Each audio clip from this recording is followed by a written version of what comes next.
Hello, David here at merchantaccounts.ca with another episode of the podcast. Today we're talking about how to win more international shoppers by making tax, shipping, and duty easier. So, the ability to target international customers is one of the main benefits of having an e commerce store. You have a huge number of potential customers from all around the world. But targeting international customers does have its challenges, such as payment currencies, language, and the one we're focusing on today, which is shipping your product internationally and getting it physically into customers' hands. Today I'm speaking to Kat Dej-Panah at Zonos. Kat is the strategic partner manager and is an expert on addressing the challenges around tax, shipping, and the hassles that can cause frustration for your customers. Kat, thanks for joining today. Thank you. Perfect. I'm just going to jump right in. So, Yeah. back in the day, e commerce was the Wild West. Governments had no idea how much tax to charge or if it should even be charged. It's not the case anymore, though, is it? No, a lot more of our governments around the world are seeing the benefits and the revenue generation that comes from those import taxes and duties. So it's still a little wild, definitely, but we're seeing packages moving across borders, and they're getting stopped, they're getting checked, and they're getting assessed duties, taxes, and appropriate fees. Right. And if you don't comply with those rules, like you collect the wrong amount or you don't collect anything at all, how big of a problem is it? Like, who gets penalized, you or the customer? It sort of depends on how bad you break the rules. Generally, it tends to be a pretty yucky experience as an international shopper if you get asked to pay those taxes again, or if you paid in advance and then the package arrives and you're asked to pay a second time. There can be a lot of issues, and at the end of the day, our online retailers can also see a lot of penalties, depending on what they do, even misclassifying your items and saying that they have a different country of origin that can lead to some large penalties and being banned from importing into those countries. So there's a lot of consequences for not following the rules. That makes sense. And I can talk a little bit about that. Just even like in the tax code domestically, one of the most important things that you want to avoid is you don't know what you don't know, and you don't want a big penalty for something that you were ignorant of. And duties and international tax and all that stuff is very much along those lines. So I know there's duties, and there's an old Seinfeld episode where Kramer's saying that nobody knows what duty is.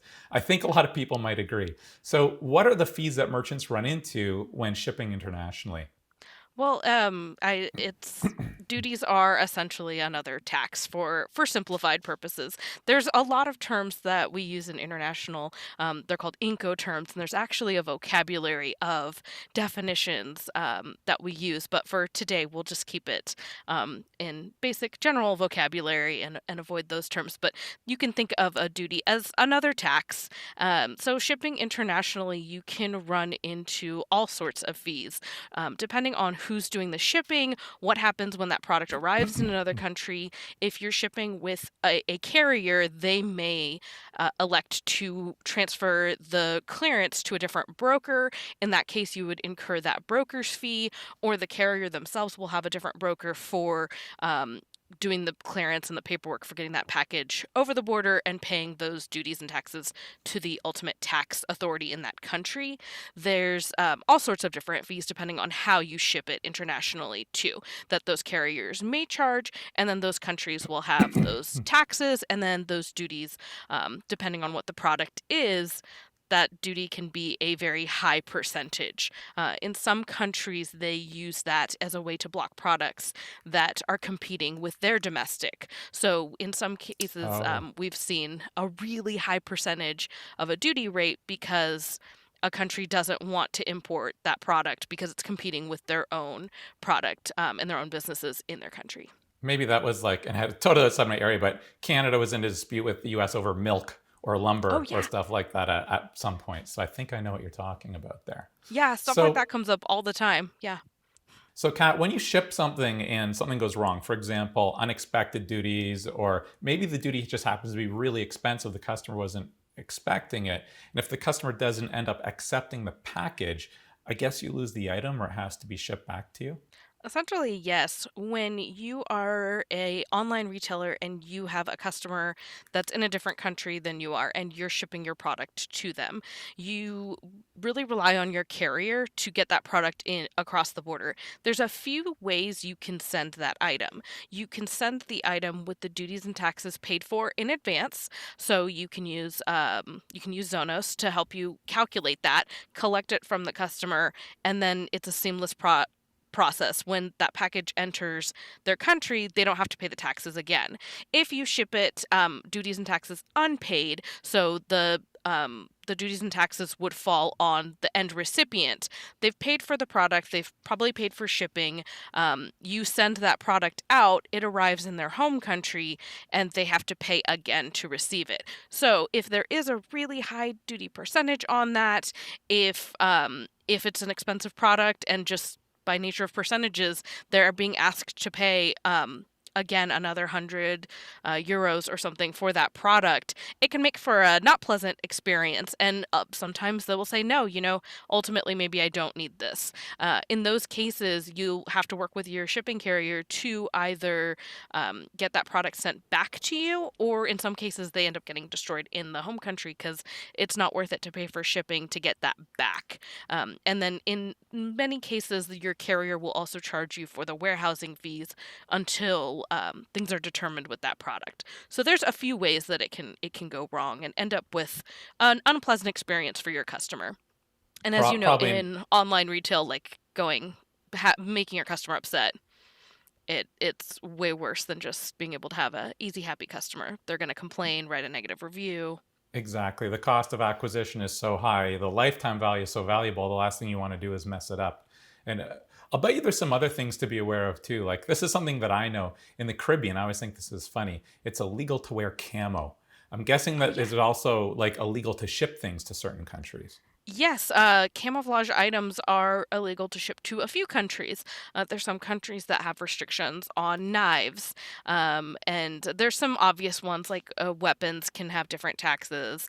Alcohol has like an excise tax that gets added on. So there's in some cases it's just an extra tax to get those products in. In some cases, those products are prohibited. It's illegal to bring them in. So understanding prohibitions and restrictions is also important when you're shipping something internationally. You don't want to accidentally send something to a country just because you have a really cool camouflage shirt and somebody in Right. that country wanted to buy it and didn't know the rules. Well, exactly. And so, like all of this compliance, tax, and you don't want to accidentally do something illegal. I know that here, I know a phrase, I know the words harmonized tariff codes, and I know there's about 22 trillion of them. So, my question is if you have an online store with like a ton of items, it might get really complicated. And I know Zonos is trying to make that easier. Maybe can you talk about how everything is assigned like a tariff code and how Zonos, if I have like let's just pick a general goods site where you might have like literally 1,000 different products. Could be an electronics store. It could be like a mouse, an Oh yeah. Xbox, a Bluetooth headset. So how do you make that easier?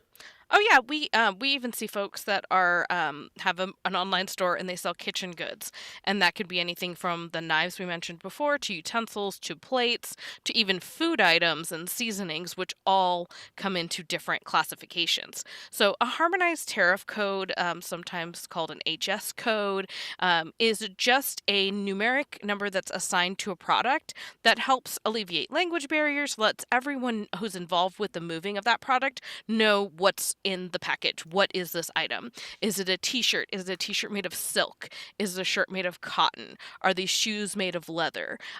Usually you talk about harmonized codes and then there's a country of origin. So where was it made? Where, not necessarily where it's shipping from, but where the product was put together. With harmonized tariff codes, they can be complicated, and recently there have been some new regulations in Europe at the beginning of 2023 where we have seen there's a heightened check for that. So previously, you may have been able to get away with shipping things without having that code on there. Not anymore. You do need to have that item with the harmonized code. The code needs to somewhat match the description. So Zonos can help with that. We have a product called Classify that uses natural language processing to basically figure out your HS code based on your product description. As you know, Hmm. in online retail, your product description plays into SEO. You need to be able to describe your product for the end customer too. So sometimes those descriptions don't always match apples to apples to harmonize tariff codes. One example that we've seen is a brand may sell um, a s- a type of shirt, and they're all colors that are named after fruit.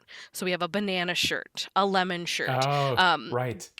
Something like that going into another country, a customs agent translating just sees bananas, lemons, strawberries, having the correct harmonized code and the product description on your commercial invoice as t-shirt, because they don't care about the color necessarily. We Right. can help with that sort of cleanup. But your harmonized code is definitely more important now than it's ever been, I would say, because it is required for postal shipments into Europe. And so it is something that makes the process significantly easier. And it's not just having a code, but having the correct code. Um, Can I we cut in see it on for. there, Kat? Oh, Right on sure. that point, because I'm so interested in this. And so, whenever you're trying to make something, how do you make something complicated easy? Usually, it's hard. But if a lot of thinking is done, and I know that's a lot of what Zonos does in the expertise. So, if you have an online store with this big catalog, like I want to think of it for the viewer about like, look, if I had to roll up my sleeves, is this a month of work?